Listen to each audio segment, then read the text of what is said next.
My dad works in B2B marketing. He came by my school for career day and said he was a big ROAS man. Then he told everyone how much he loved calculating his return on ad spend. My friends still laugh at me to this day. Not everyone gets B2B, but with LinkedIn, you'll be able to reach people who do. Get a $100 credit on your next ad campaign. Go to linkedin.com/campaign to claim your credit. That's linkedin.com/campaign. Terms and conditions apply. LinkedIn, the place to be, to be. Welcome to Mind Love Premium, episode 70. Today's episode is all about what shared journeys to the afterlife can teach us about dying well and living better. When people are on their deathbeds and there's nothing else to strive for, it seems like what remains is this real, genuine, what I would call agape type of love, that just love for the gift of life, love for love itself, if you will. Just, the gift of being. So when you're at that, when you can get to that point of saying, thank you, I love you, and then acknowledging that death is happening or going to happen, and that's you can say goodbye. I want to let you know that I know that you're dying or that I'm dying. I want to thank you for the life we've had. I want to let you know that I know I'll be leaving soon, and I want to say goodbye to you. Free of clinging to this life, free of clinging to the person who's dying.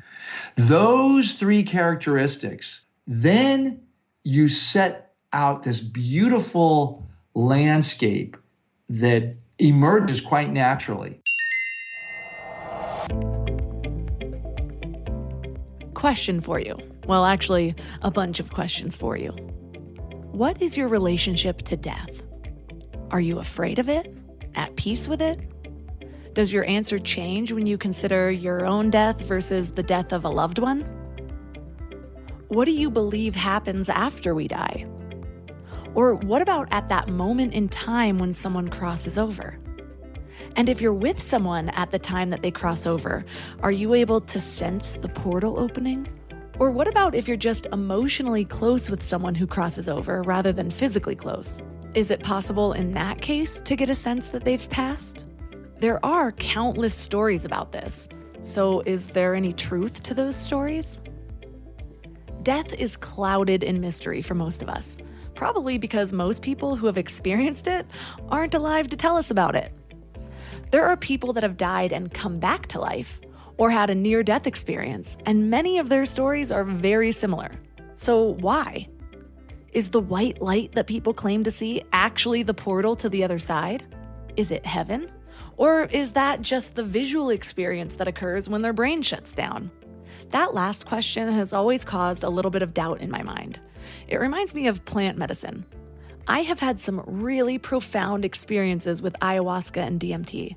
And when I've come out of those experiences, it feels life-changing. Like I've been awakened to realizations that could have taken lifetimes. It feels like I've actually experienced another dimension. Like my soul has left my body and Earth School, and I'm remembering who I've always been. Can I know for sure that I've crossed to the other side of something? Or is my brain reacting to chemicals and just altering my perceptions, creating a perceived experience? And maybe something similar happens in your brain right around the time you die. It's thought that the brain actually makes DMT, so that could make sense. A lot of people think it's a fact that your brain makes DMT, but we only actually know this to be a fact in rats.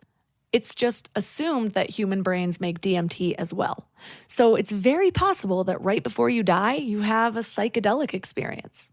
But today, we're going to talk about something that really puts a thorn in that theory and makes this existence of ours really interesting.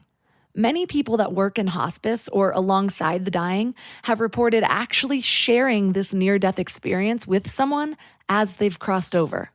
And some have even had an experience on their own as a loved one passed away in a totally different location. Wild, right? We might not fully understand what is happening or how it's happening. Yet, at least. But we can always seek to understand why. To find the meaning behind any experience we either have ourselves or we become aware of. So that's what we're talking about today.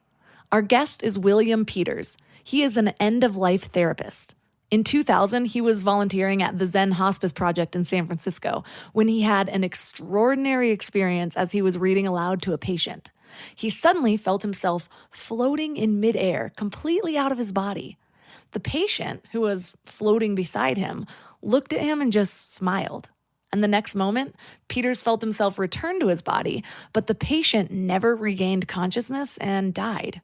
Well, William was so stunned by what had happened that he began searching for other people who shared similar experiences, and then spent the next 20 years gathering their stories to identify key patterns and features of what is now known as the shared crossing experience. So today we're going to learn more than 3 key things, but I'm going to name 4. 4 key things we will learn are what can explain these shared death experiences, how we can increase our likelihood of having one, what these experiences tell us about what lies beyond, and most importantly, how can they help take away the sting of death and better prepare us for our own final moments. But before we get started, I want to invite you to wake up to the Morning Mind Love. Every weekday morning, you get a little bite-sized way to transform your life. Think of it like a short note from your higher self. Plus, when you sign up, you get 2 free gifts, a 30-minute binaural meditation and 30 days of journaling prompts to help you grow. And it's all completely free. So join over 9,000 people and go to mindlove.com to sign up. Before we go deep today, I want to give you a little gift, and I want to give it to you every single day. It's called the Morning Mind Love. I know how life can be. You're all fired up after an inspiring episode, and then a new day or a new challenge comes at you, and it's just hard to keep up that energy. Well, the Morning Mind Love is kind of like an oracle from your higher self to help you start each day with a positive focus. Plus, when you sign up, you get 2 free gifts, a 30-minute binaural meditation and 30 days of journaling prompts to help you remember who you truly are. And it's all completely free.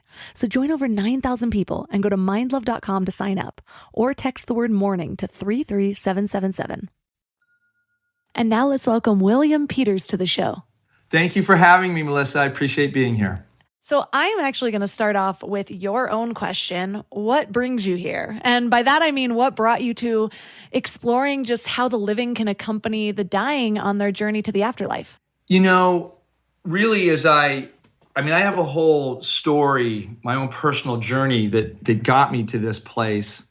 But if I were to answer the question just directly, at this point, my real mission and goal is to inform people or raise awareness that there are these experiences that happen at the end of the life that are little known in our culture for a lot of reasons, but they're the most, mystical, transcendental, loving, life-affirming experiences. And they happen right in the time when we're losing someone we love. So the juxtaposition of those two, like what most people in our research would describe as the most sublime, loving, mystical experience they've ever had, at the same time as they're losing someone to whom they're very close to, and the loss is enormous. So I really want to bring into the view for the public that this is a reality that happens for a lot of people around death and dying, and it's not getting the attention that it deserves. And in doing that, this has the potential, and we've seen this in the research as well, of changing people and hopefully our culture's relationship to death and dying. Because right now we have a real unfortunate negative approach or perception of what death and dying is. I totally agree. I feel like the deeper I've gotten in my spiritual journey, the more my relationship with death has changed overall. But I'm curious about the personal story that you briefly mentioned. Okay, yeah. So when I look at how I got here, it goes back to I was 17 years old on a ski trip with some friends in Lake Tahoe and just skiing down the mountain, picked up some speed as you do at 17 years old. I caught an edge, went flying into the air, and when I landed, my ski bindings did not release and I broke my back. In that moment, I was catapulted out of my body. Everything went dark. I felt a crunch and I knew something horrible had just happened. I just didn't know what. But I left my body. I sailed through a beautiful universe. I could see planet Earth down below. It was like looking back at Earth from those satellite pictures you see. And I was completely at peace, very comfortable. But I knew as soon as I saw this beautiful light that oh, I'm dying. I've been here before. And that did not feel right to me at all. In fact, at that point, I started pleading with that light to come back. I said, I want to go back. I haven't finished what I came to this life to do. I went right into the thick of that light and felt the warmth and felt the, wow, just it's so awe-inspiring. It was just incredible. But I still wanted to go back. And so I felt a push away from that light. And at the same time, I heard, make something of your life. And I circled kind of back all the way. As I remember looking back at the earth as I was heading back to it, I thought to myself, how am I going to get back there? And it just happened. I just kind of energetically I learned pretty quickly, oh, I don't have to do anything. This is going to happen. So we came back, came to in the snow, covered in snow, and I was very severely injured. I mean, I did ski down the mountain, which sounds crazy now, but I was 17 and all the adrenaline was pumping through my body. But that was the first experience. That was a near-death experience, a pretty classical near-death experience. I didn't speak about it at all for, I think, a decade. And I ended up working in San Francisco during, which was the late 80s, early 90s, as a social worker during the AIDS epidemic. And I was hired because I was fluent in Spanish, but the AIDS epidemic basically exploded while I was working there. And so I ended up being at the bedside and supporting a lot of gay men who were dying of the HIV virus at a time when the disease was not understood at all. And because of that, I heard a lot about these experiences. People would come in who had just been at the death of they'd say a death of a brother, because the community was very tight with the people helping these primarily gay men dying of AIDS. And I would hear them tell these stories, and they would look at me as a mental health professional saying, is this normal? Is this right? And because of my near-death experience while in the ski accident, I just naturally said, well, I've had something similar. I don't know if I even said that, but I felt that. I go, oh yeah, I kind of know that. So if you fast forward a bit, I ended up working in Zen hospice, and I was really there because I was fascinated, wanted to explore more about death and dying. And I really liked being with people when they're at the end of life. It's a very tender, vulnerable, and as I've already explained, mystical state, a lot of mystical experiences. And I really find that death helps me, and I know other colleagues say the same thing, it helps us look at life anew. After every shift I worked at Zen Hospice, I would walk out and the world looked brighter. It looked more alive, and I had a gratitude for life. So I thank my experiences with the dying for that mindset. And while I was at the Zen Hospice, I had a number of experiences. One I'll share briefly, which is I was with Ron, and he was very close to the end of life. And he was a merchant marine, so he loved adventure stories. And I was reading him an adventure story. Actually, it was Jack London, Call the Wild. And as I'm reading to him, I pop out of my body, and I'm suspended above my body and Ron's body, who's in bed, laying prone. And he was unresponsive. So when I was reading to him, he was eyes closed, low, kind of very faint heartbeat, sleeping essentially. But there is Ron with me, suspended above our physical bodies, and he's looking right at me and communicating, not in words, just kind of telepathically, check this out. Look where we are. Look where I am. And he was at peace. He was happy. He was actually kind of playing with me a little bit, because he knew I was like a little bit shocked. So those are some of my early experiences that got me into this. I will say that even though I had these experiences, there was no term for these types of experiences until I met Raymond Moody in 2009, and he described the shared death experience. The shared death experience is this experience where somebody dies and a loved one, caregiver, or bystander expresses that they shared in the transition and into the initial stages of the afterlife. And that the afterlife and that most of this journey, if you will, is benevolent. It's a real mystical profound experience. With that, I told Raymond right there that I'd had these experiences and I wanted to research them and share this more with the world, because here I had been in this field and I was a psychotherapist at that time. For when I met Raymond, I was already a psychotherapist working in large part in end of life for almost a decade. And no one, you talk about these experiences, but no one had terminology for them. And a lot of people wouldn't even talk about them. Certainly medical professionals have historically looked at these a bit askance because they can't really explain them. It doesn't fit the mind-body relationship that they believe that consciousness is created by the brain. So when the brain dies, these types of experiences can't happen.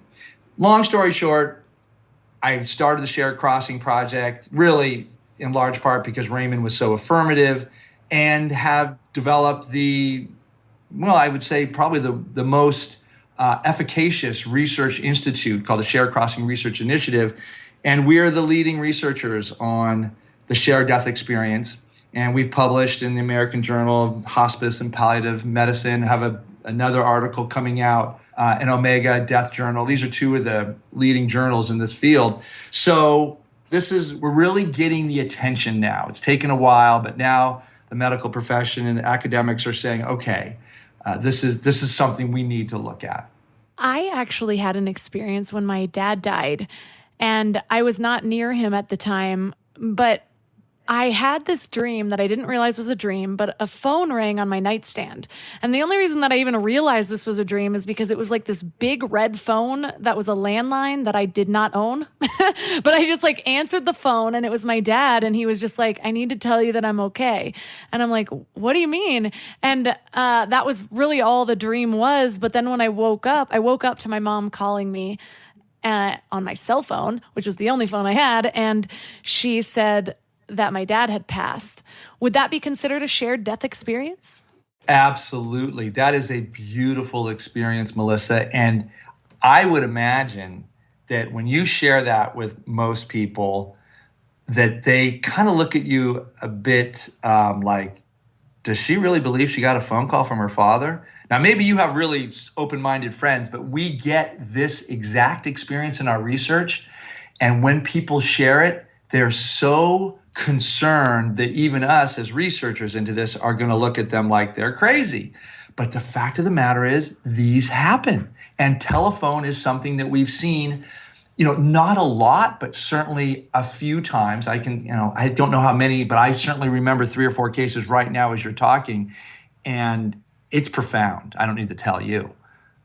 Yeah, it definitely, it threw me for a loop at the time. At that time, I had totally different beliefs than I do now. And I was mostly overtaken by the grief of it all. So I didn't have that much time to really reflect on it. But especially as my spiritual growth or my spiritual journey has continued to develop, I have reflected on that so much more over the years. But I did share with people back in the day, and yeah, you're right. They just kind of passed it off like, oh, there's Melissa in her head again. But what are some of the characteristics of a shared death experience for people that may think they might have had one, but aren't so sure? Yeah. So let me give a bit of a typology here that gives a map for the shared death experience. And you brought up a great point, and that is that you had a remote shared death experience. In other words, you weren't at your father's bedside, and he still, as we say, kind of got to you to let you know that he was dying or that he had died. And that, well, I'm going to ask you this, did you have a sense that he was okay and well? Yeah, he was good. And I think maybe that's why he said, I'm okay, was because at the time I was trying to figure out what I even believed about the afterlife. I was raised religious, and I ended up kind of evolving to a broader spirituality. And during that transition time of sort of leaving the religion I was raised in, I went through a phase of being like, there's absolutely no God. And so if there's no God, then there's no afterlife. And at the time, I think that it bothered me even more that my dad was dying, because at least before, I'm like, okay, yeah, I gave this up for a reason, but now where's my hope? When I at least could be like, oh, my dad's in heaven. And now I'm like, now what? Is he buried? Like, is there nothing? Is he okay? And so he came to me in a dream, another dream too. And it was a weird dream. I was hosing down the lawn and he showed up, and I knew he was dead in my dream. This time it was like a month later, and he was just like, you need to know that I'm okay. You need to know that I'm okay. And I just started bawling, and I was like, you're not supposed to be here. I thought you were dead. Can we hug? And I kept trying to hug him, and I couldn't hug him. And then I woke up and I was like crying hysterically in my sleep. So those were the two sort of connections I had with my dad following his passing. But I think he was sending me the message that I needed to hear at the moment. Yeah, you said it really well when, if I'm hearing this correctly, that he was telling you, reaching out to you to tell you that he was okay. And yes, that's what we hear from shared death experiencers, is that, yeah, it was like, my loved one who was dying or transitioning or was trying to let me know that he was okay or she was okay. So yeah, you fit. Well, one of the things, just before I go back to the shared death experience, that experience you had a little bit later where he visited you, you said in a dream, that is what we call a post-death visitation. And that's another end-of-life phenomena that we study as well. And those are quite profound because oftentimes they help people who are grieving realize that their departed loved one is indeed alive and well somewhere. And that's affirming and comforting. It doesn't take away the pain of the loss, but it contextualizes the loss in a way that would certainly answer the question you were posing, which is there an afterlife? Most of our experiencers, and I dare say all but a very small percentage, would say these experiences affirm for them the sense that we continue on beyond this human life into a benevolent afterlife. I'm not a fan of the term afterlife, because it assumes, life in my mind, the way I work with it, life just continues. There's human death, but life continues. So that term afterlife, I think life is the substrate of existence, if you will. So the term is a bit problematic. But let me go back to the shared death experience and answer your question directly. So we have two basic types, bedside and remote. So the bedside is obvious. You're at the bedside of someone dying and you have the shared death experience. Remote is you're not at the bedside. You can be anywhere. You can be down the hall. You can be the other side of the globe.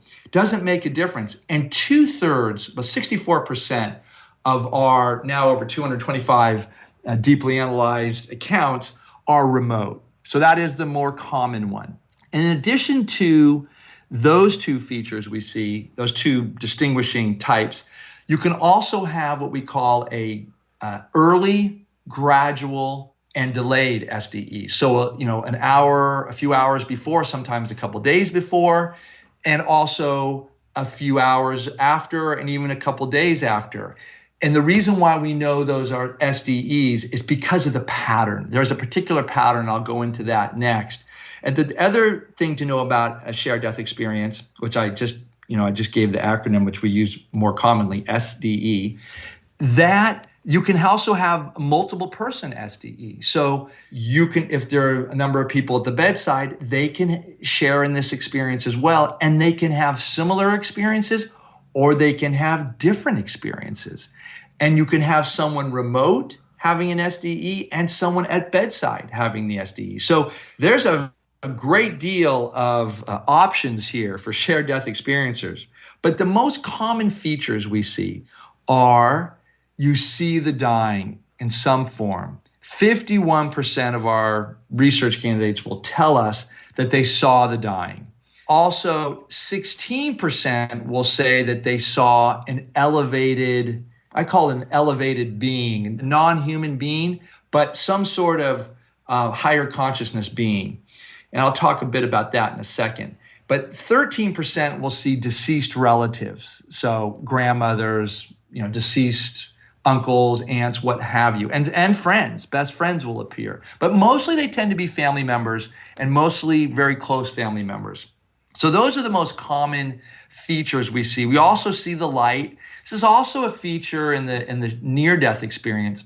And I should point out that really those of us who study near-death experiences and shared-death experiences see the experiences having the same possible phenomena, which is a wide range of phenomena, all in this realm of kind of mystical, highly energetic. But every NDE, like every SDE, is completely unique. So the other features you might see, you'll see people report their energy feels, heightened sense of energy, electricity in their body, different colors, things being hyper real. Those are some of the things that we tend to see. And one of the main questions I ask when I am interviewing people to make sure it's an SDE is that there's a journey motif. The SDE, what we learn is that the experiencer reports that their loved one is on a journey from this human life to what lies beyond. And what lies beyond, in almost every one of our cases, with a handful of only just a few, is a very benevolent, kind, compassionate, and wise realm. And why we say that is because so many experiencers will say to us, while I was there, I understood everything. I felt one with everything. I felt like things that were painful and confusing and overwhelming while I was in my human body just made sense while I was in that shared death experience. And the final thing I'll say is that the feelings, the feeling tone for the shared death experience is one of love, sublime feelings, the best feelings that people have ever experienced. We hear that all the time. I don't have the words to explain the marvelous, wonderful, full body, sublime feelings of joy, of love, of contentment, absence of pain. So yeah, those are the main characteristics we see in it. I've actually felt that oneness and that ability to understand everything on plant medicine. And I know that people say it's very similar to a near-death experience or maybe even a shared death experience. But of course, that's manufactured. And I believe that those plants are kind of there to remind us and that show us that there's a way to feel in general that doesn't need to be manufactured. But that makes me question, some people are able to be with their loved ones dying on their bedside, and they don't necessarily have a shared death experience. Do you know why some people do and why some people don't? And are there things that you can do in order to encourage a shared death experience, or so to speak?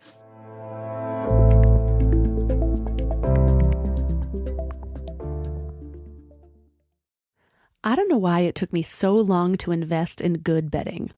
I resisted it for years, but something flipped in me about 3 years ago. And now I'm basically a pillow connoisseur. I've tried them all, and I get weirdly excited about good bedding. Because here's the thing, we spend a third of our lives in bed, and the quality of that time affects literally everything else, which is why I'm so excited to tell you about my latest obsession, Lagoon Sleep Pillows. What sets them apart is their matching system. You take a quick 2-minute quiz about your sleep style and your preferences, and then they match you with your perfect pillow. I was matched with their Otter pillow, and I am so impressed. Lately, I've just needed more support, and this seems to cradle me in all the right places. I'm also low-key obsessed with their travel pillow, which I use for way more than just travel. I actually hug it, use it as leg support, and of course, take it on trips with me. Well, the secret is in their adjustable fill. You can add or remove it to get that perfect alignment for your spine. A study even found that the right supportive pillow can improve sleep quality by 63%. And Lagoon lets you try their matched pillow for 100 nights risk-free. Free returns, no questions asked. Falling asleep has never been easier. I toss and turn less and just wake up feeling refreshed every morning. Go to lagoonsleep.com and take their awesome 2-minute sleep quiz to find your match. Use the code MIND for 15% off your first purchase.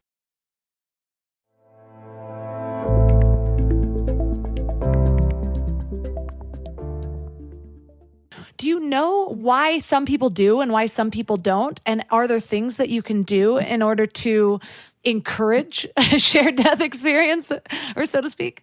Great question.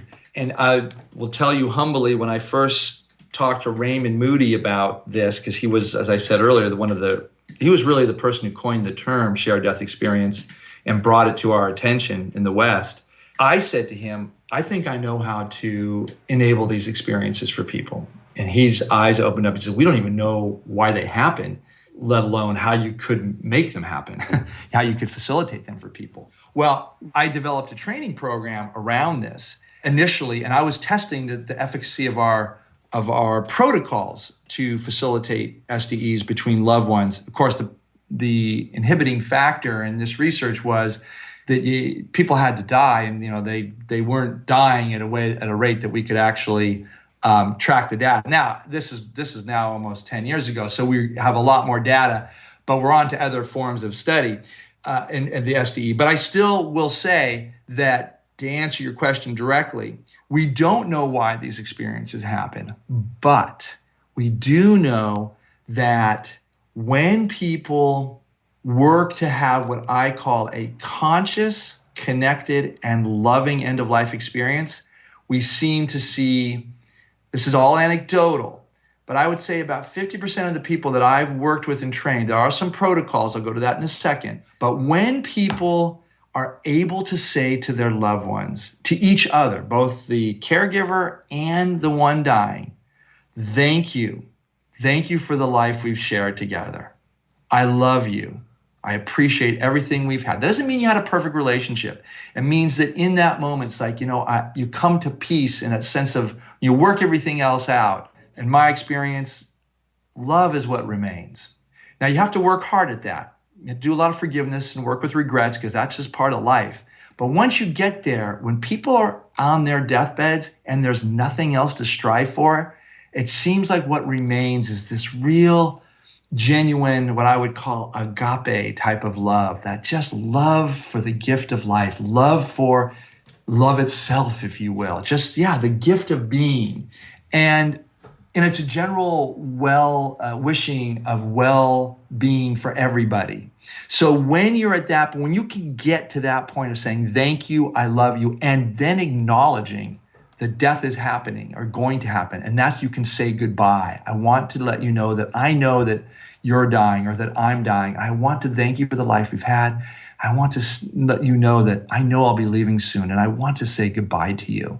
Those three characteristics, and included in that is that kind of working through the forgiveness and the regrets and kind of dealing with unfinished business. That's all part of the first two things, saying thank you and I love you. You got to get there. You've got to do that, what I call psycho-emotional spiritual work. But when you can say goodbye and you can be free of clinging to this life, free of clinging to the person who's dying, then you set out this beautiful landscape that emerges quite naturally. So that work, that's the work I call about getting, conscious and connected to your loved one as they're dying. And then some of the things that we teach in my workshops are, we know that crossing the threshold, as I'm saying that, I'm realizing, okay, probably not everyone knows about that. But once again, I've had two near-death experiences. One I share with you, and probably a couple dozen share-death experiences. So I know this terrain pretty well, and it's mostly an energetic terrain, but it has visual in it as well. But what we know is that dropping the body and going into that disincarnate realm that comes next, it's quite a strong, energetic crossing over. And so what you need to do is, when you cross over, it really helps to have cued yourself in a certain way that when you get over there and your kind of consciousness settles out, you have some cues in your mind. This is not in your brain. This is in your mind that reminds you, once you realize, oh, I've dropped my body. Oh, I'm over here now. This is another dimension. And you have the kind of the reminder in you. And we work to kind of log that in, practice that embedding of this, that you now have the capacity to turn and call to your now, surviving loved one. And that we find that those, it's a much more complicated than I'm explaining here, but that tends to work in about 50% of the time. So if you look at the data here, we know that near-death experiences, according to probably one of the leading scholars, Bruce Grayson, says about 5% of the American public will have that. And to think that the shared death experience and the people that, once again, anecdotally, I'm thinking it's upwards of 50%. That's what we do. That's kind of the training right there. Now, I'll say something else at the most basic level.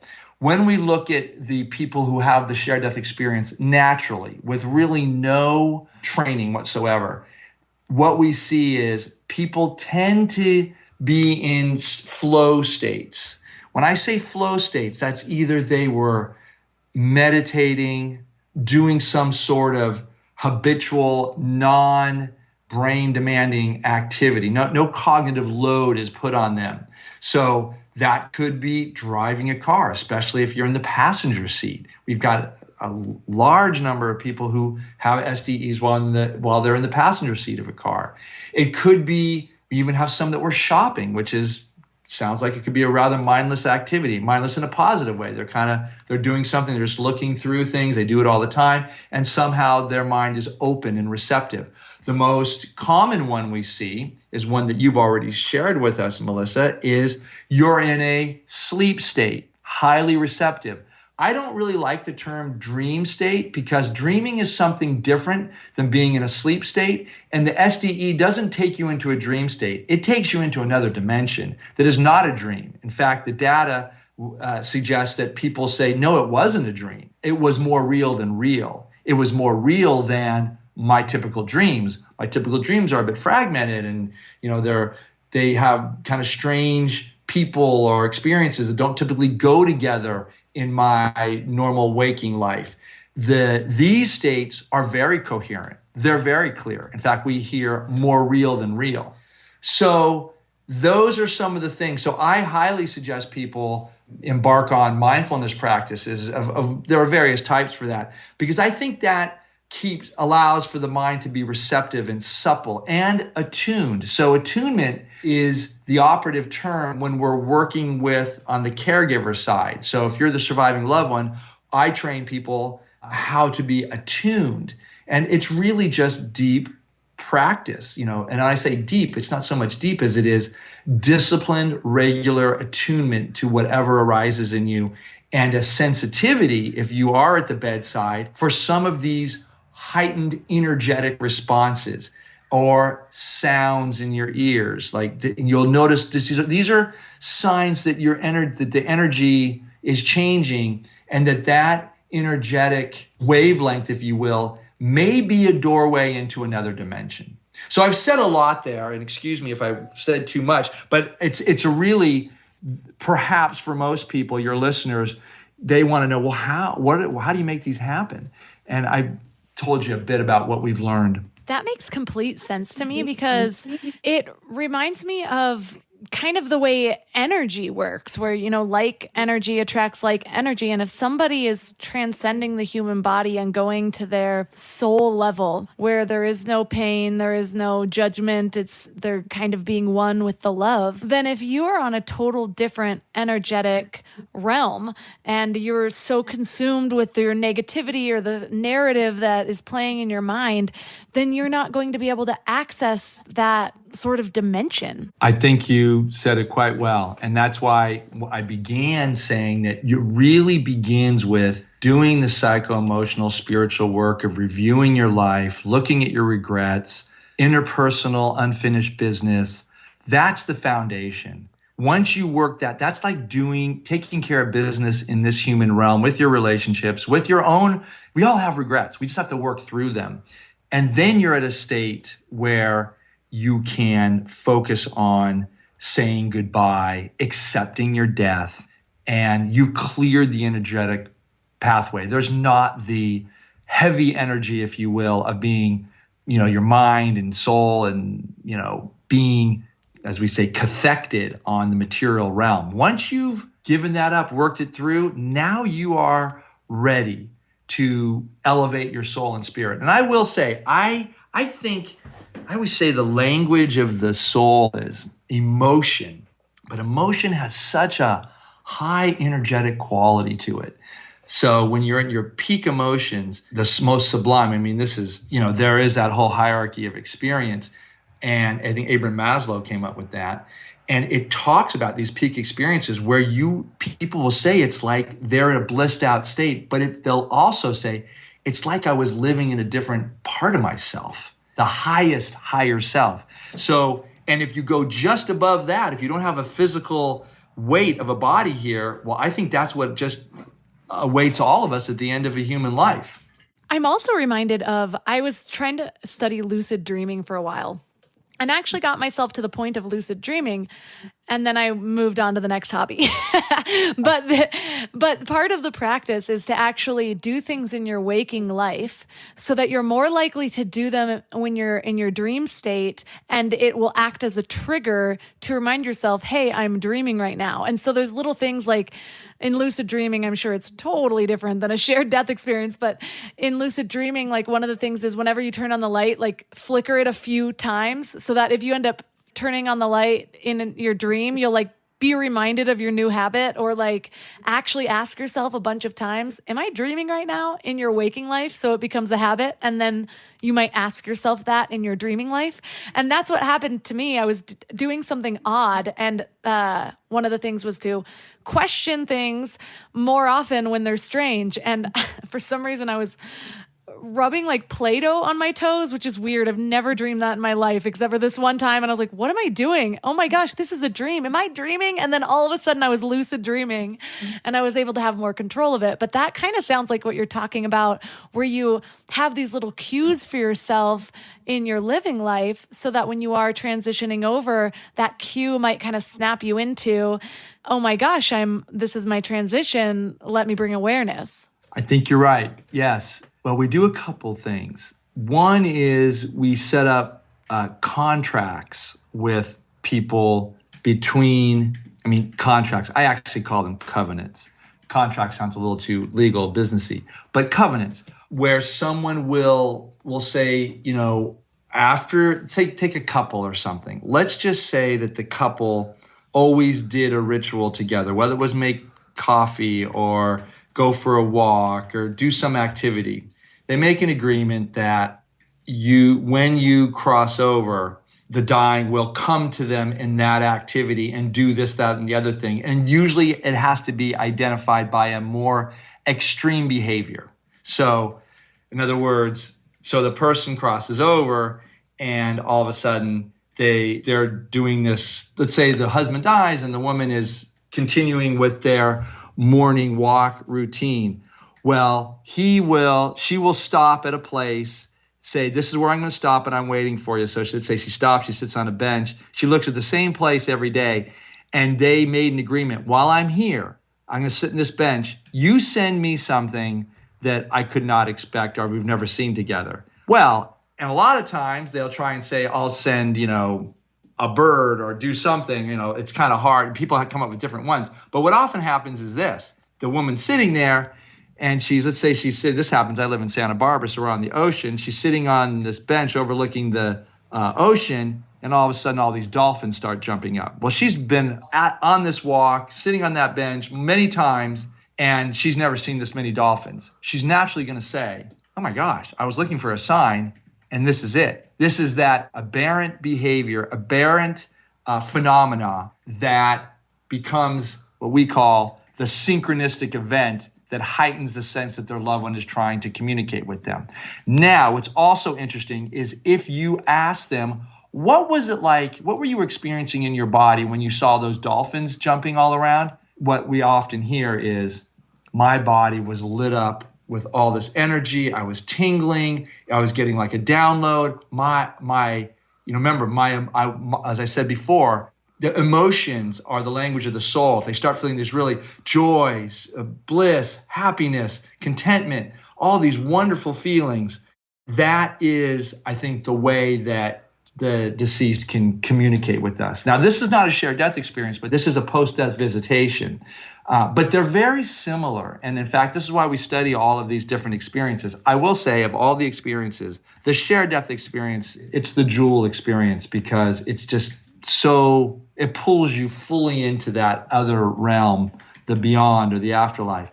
But I've said a lot here, but I think just what you're talking about here in terms of these rituals that can be interrupted in a certain way with highly unusual but profound phenomena really get the surviving loved one to know that, or in their way, they use that language. I know that was my departed loved one communicating with me. I know that was him or her.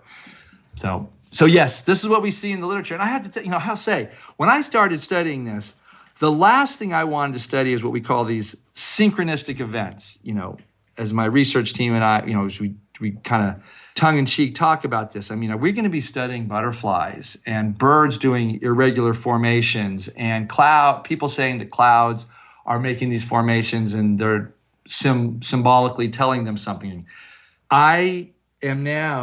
We have so much data on this that it's hard to deny. And I would put it forth to any other researcher to disabuse me and my team of our belief that there's something quite significant happening quantitatively in our research, that this is it's too frequent to be, a non-event. It's an event. It is a synchronistic event that is aberrant. And aberrant meaning that not only is it not common, but it rises above the level of normalcy to naturally catch the attention of people that this is a significant event. And it likely has a cause from outside normal physics.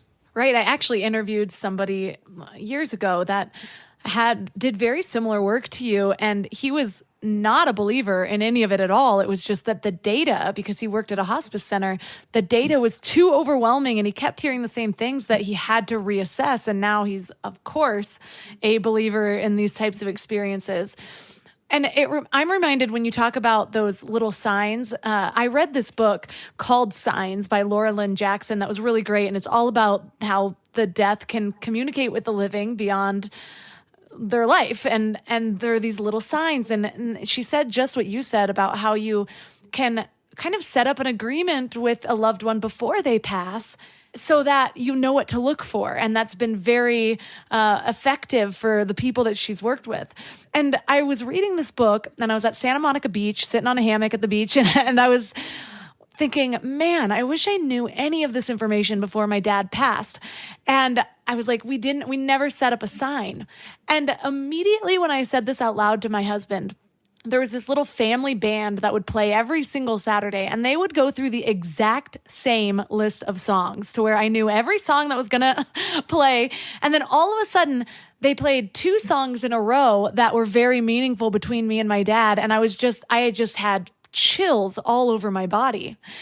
And then my programming kicks in and it's like, okay, but do I just really want this so badly that I'm like trying to find connections between things that aren't real? But it seems to be saying, the way I had talked myself through it was, whenever I get the chills or like bodily sensations or like you said, emotions, I feel like that's the universe's sign that I'm on the right track, that this is something profound. And in that moment, I was just covered in chills. It was like my jaw was even quivering because I had the chills so deeply. You're describing the experience.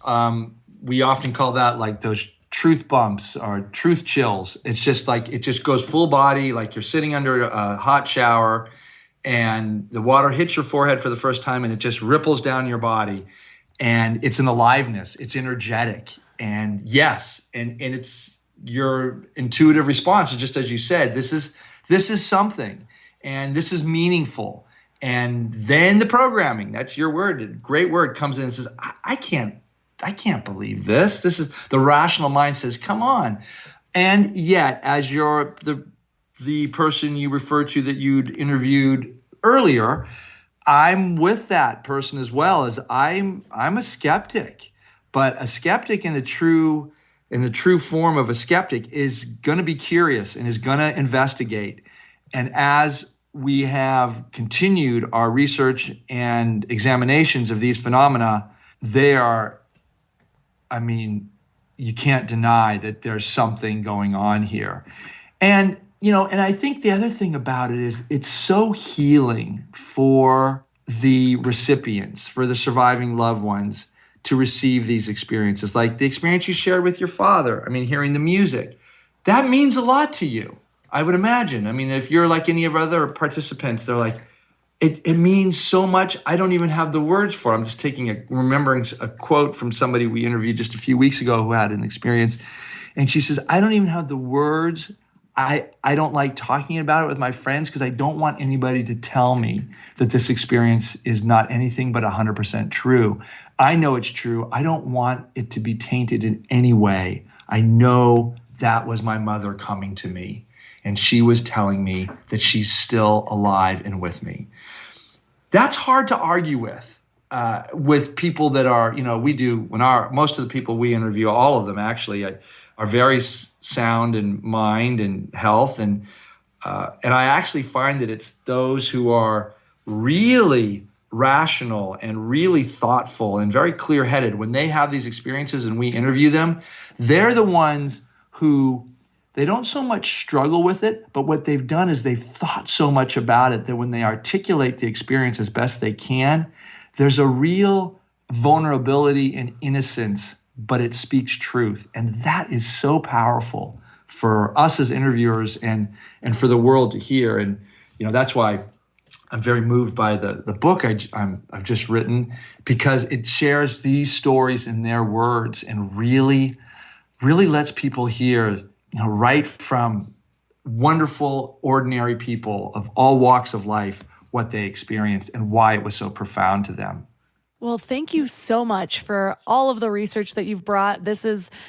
I think it's just so healing when you can have this type of experience at the end of a life, especially because not everyone has such a charmed relationship with those that are passing. And I have heard from people who feel like they've been able to heal an entire lifetime of struggles with a person just by being able to be there and have something like this at the end of their life, or even if it's just like a few days to let go of all the baggage. And it sounds like that's actually exactly what's needed in order to be able to elevate to the level to have a shared death experience. So for the listeners that are resonating with you and wanting to learn more about all this, where's the best place for them to connect with you online? Sharedcrossing.com is where you can get to our website and learn all about, our research, the programs. I would particularly invite your viewers to come to our Shared Crossing Story Library. There you will see, usually we have featured 5 of our interviewees sharing their experiences in 3 to 5 minute clips.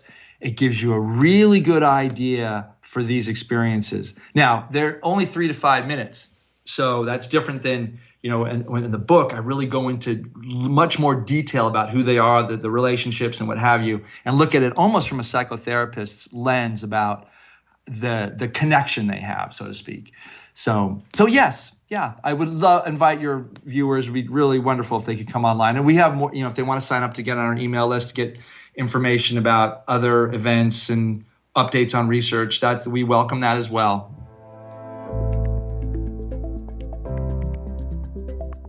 All the links to this episode are at mindlove.com/X70. So your challenge for this week isn't really a challenge, it's more of a share. And you can do this in 2 different ways. First, I really want to hear any of your shared death experiences. Even if it's not necessarily shared, it's an experience that you have with something regarding the other side. Plant medicine, death of a loved one, communication with a loved one after they've passed. I want to know, and I'd love to share these with all of you so that you guys can see what everyone has been experiencing. So either reach out to me on Instagram at mindlovemelissa, or you can comment right on the page at mindlove.com/X70. I'm going to be pushing people more towards these comments because I own that content and you just don't know what's going on with social media lately. I personally don't trust it very much. If you'd like more of a personal challenge rather than sharing this, I encourage you to journal your experience. What I found is that when I focus on journaling something, it brings more focus of that into my life. So I actually experience that more. I realized this actually when I was trying to learn how to lucid dream. One of the tips that they give you is to start writing down your dreams. And just by telling your mind that you're going to be writing these down, you start to remember your dreams more. So I encourage you to start writing down your other realm experiences as well. And maybe you'll start experiencing those more too. So let me know how it goes.